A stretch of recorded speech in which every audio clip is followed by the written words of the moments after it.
I allò ens va destrossar. Amb el seu assassinat també ens volien enviar un missatge cruel.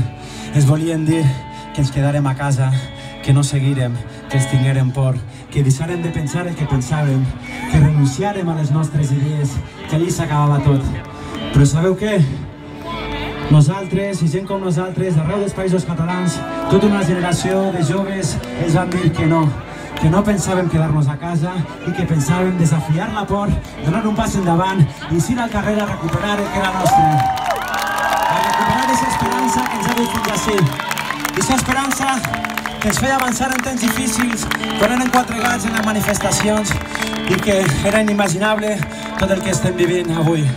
Avui, com aleshores, l'Estat ens envia un altre missatge clar. Vigileu el que feu, vigileu el que dieu, vigileu el que canteu, perquè podeu acabar a la presó. Tornem a recordar-los perquè no volem normalitzar la situació a la gent que està ara mateix tancada a la presó per no renunciar, per defensar els nostres drets civils, com la gent que està a l'exili. I a tots vosaltres, a totes vosaltres, que també en temps difícils, com l'1 d'octubre, Llibertat! Llibertat! Llibertat! Llibertat! Llibertat! Llibertat! Llibertat!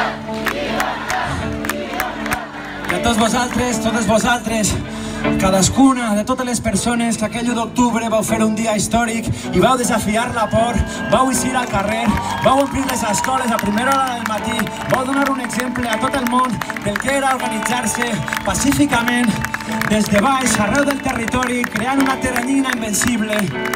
Perquè sabeu què? Potser ells tenen les armes, la repressió, la presó i les porres, però nosaltres tenim el que més temen. Sabeu que tenim? La dignitat de la nostra gent, la bellesa de viure la vida sense claudicar. Així que gràcies, gent. Gràcies pel que esteu fent. Una forta abraçada. Seguirem. Farem història. Lluitar, crear poder popular.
Visca vosaltres!